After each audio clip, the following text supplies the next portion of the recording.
Hey everyone, I've had a long and prolific career on YouTube, basically shitting on what I consider crappy, disingenuous YouTube chefs that promote clickbait bullshit. But today, I actually want to do the opposite. There's this one food YouTuber called David Seymour that I had subscribed to about 6 years ago. And over the years, he had fallen out of my YouTube feed because 95% of what I watch is nonsensical garbage. But I wanted to talk about David because he had just posted a video a few days ago, coming back from a 9-month hiatus, and it ended up popping on my feed. And that video made me feel a certain joy, even though the guy had fallen out of my radar for a while, even prior to the hiatus. So it got me thinking a bit why I like David versus why I don't like others like who I think their channels should get nuked into oblivion. I don't want to make this video too long, so I'll just summarize who David is, why I liked his content, and why I like his comeback video. So let's get started. David Seymour is a young guy who started a YouTube channel for fun. It started off with random stuff, but soon he found his niche into YouTube cooking, specifically recreating and testing recipes from BuzzFeed. He soon grew into recreating and comparing recipes from pretty much any cooking place that you could think of, like Tasty, the "my recipes are way too fucking long" guy, and unfortunately, he found success consistently posting videos and garnering a pretty decent amount of subscribers, and continued to grow over the years up until his hiatus. So the reason I like David, in short, is because he's a very real person. Of course, he seems a little extra peppy sometimes, probably for the sake of the camera, but it never feels disingenuous, at least to me. His setup is simple. He plants himself right in front of a camera when he's talking. It's not a fancy set, it's just a room that sometimes he may set up decorations or a green screen if it's a holiday or something.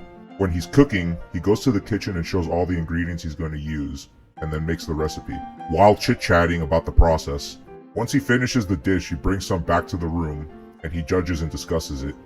In his older videos, the quality was kinda low, and the angles weren't great, but that's okay because you can tell he's just a guy that's having fun cooking and making videos at home. His newer videos have overall better quality, nicer angles, better lighting, and you can tell he's just more comfortable on camera now. More importantly, after hundreds of videos, he actually has been able to maintain his format and charm.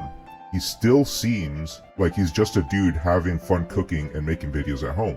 No matter what video I watch, early, middle, or new, I feel like he is a genuine real person in front of a camera, and his comeback video emphasizes that. So David made an end of the year video announcing that he was going to take a break. Didn't seem like it would be a long time, but it ended up being about 9 months. He came back acknowledging that the break took longer than he expected, that he dealt with a multitude of issues, including mental health, drinking, and a general lack of self-care. Which is sad to hear, but as a watcher, I really appreciate him talking about that, because it humanizes him. It reminds me and the audience that he's a real person that deals with the same issues that we do on the day-to-day.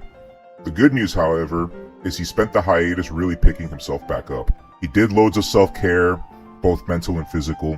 He picked up old hobbies, and he mentioned being grateful for what he has had, and that in these weird times, people should be careful but positive, which I think is a really good message. We are indeed living in weird times. The economy is jacked, there's geriatric politicians dividing the people for their own self-gain, greedy corporations doing whatever they want to screw us over to make a profit, YouTubers selling their souls and pumping out garbage to maximize subscriber count and profit over actual passion for making videos and putting out quality content. Which is why it's a breath of fresh air seeing content creators like David, who even though they have sponsored ads and benefits from monetization, he is still doing it for fun.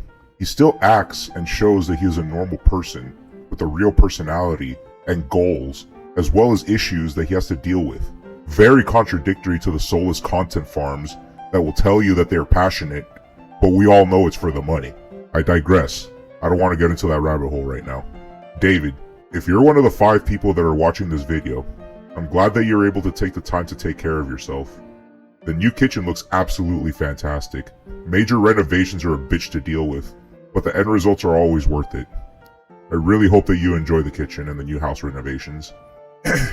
I'm glad that you're back, and as if you've most likely seen, I'm not the only one that thinks that. We're all looking forward to seeing new content, and for the love of God, don't turn into this.